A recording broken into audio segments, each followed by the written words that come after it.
MPAT news में आपका स्वागत है। मैं हूं विनय मिश्रा। आइए जानते हैं अब तक की बड़ी खबरें।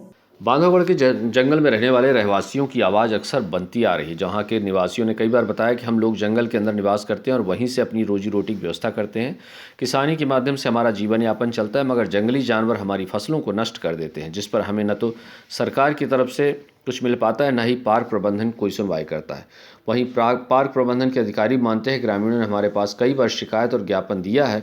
हम ग्रामीण जंगली जानवरों से परेशान है। उसी के चलते हमारी टीम ने एक हाथी का रेस्क्यू करने में सफलता पाई है।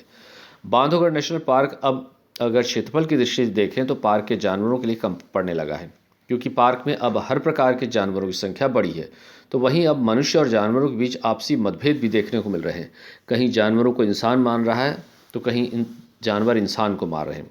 इस बात को जानने के लिए जब हमने अपनी ग्राउंड रिपोर्ट की तो पड़ताल के दौरान पता चला कि इंसान सबसे ज़्यादा प्रताड़ित नजर आ रहा है। लेकिन इंसान तो बता दिया कि हम जानवर से परेशान हैं, मगर वहीं जानवर मूक प्राणी होता है। वह कैसे बताए कि मेरे जंगल में बाहर के लोग आकर बस गए हैं, जंगल ही मेरा घर है, तो मैंने अपनी चीज़ों का ही दोहन कर रहा है, तो मैंने क्या गलत किया। इस बात को लेकर इंसान और जानवर में आए दिन टकराव की स्थिति बनी रहती है। कितना हाथी है, कहीं वो चार रहता है, कहीं अकेले रहता है, वो बहुत खतरा करता है। क्या चाहते हो सरकार से? अब सरकार से क्या चाहते हैं, उसको सुरक्षा करे, हमारी भी करे। हमारे में फायदा है कि उनको जानवर में फायदा, जिनमें हो तो उनको तो अपन करें।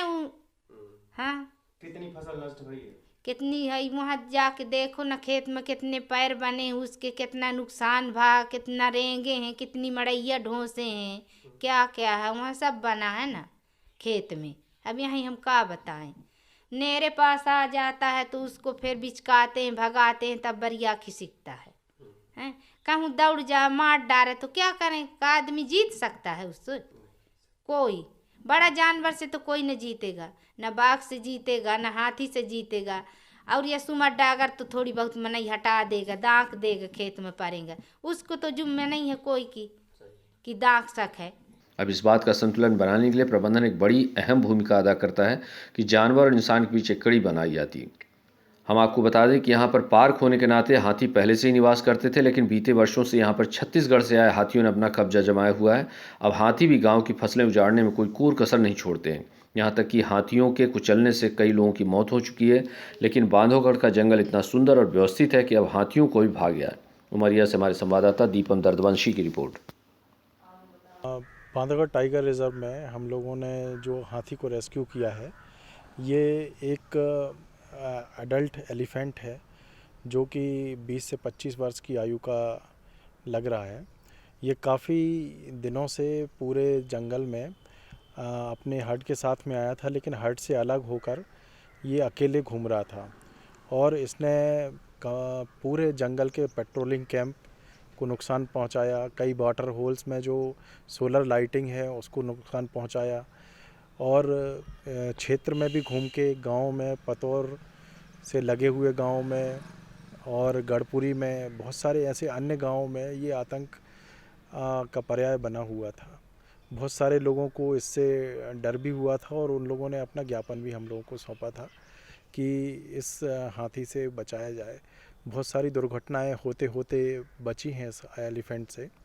तो जिस तरीके से हाथी अकेले होकर बिहेव कर रहा था, वो लग रहा था कि किसी के जानवर माल को हानि पहुंचा सकता है और उसकी संभावनाओं को देखते हुए उसको रेस्क्यू करके उसके व्यवहार को समझना ज़रूरी था।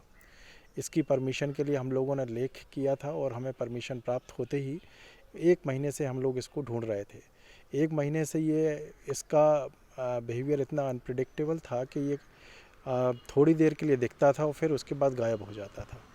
तो कल जब हमें सुबह इसकी सूचना प्राप्त हुई तो पूरे दल बल के साथ में हम लोगों ने तत्काल इसकी प्लानिंग की, रेस्क्यू की प्लानिंग की और सभी इक्विपमेंट और सारी प्रिकॉशंस के साथ में एलिफेंट को रेस्क्यू करने के लिए हम लोग दमदमा कैंप खैतौली रेंज में गए। लगभग 70 से 80 के बीच में हमारा स्टाफ था। 5 हाथियों की मदद से इसको रेस्क्यू किया गया।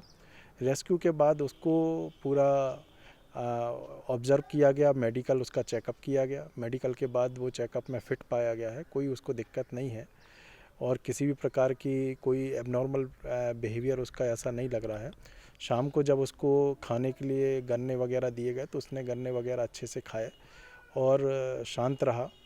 तो अभी उसकी स्थिति को कुछ दिन ऑब्ज़र्व करने के बाद फिर उसमें विभागीय कार्रवाई के लिए हम लोग आगे उसको कान्हा में प्रशिक्षण के लिए भेजेंगे।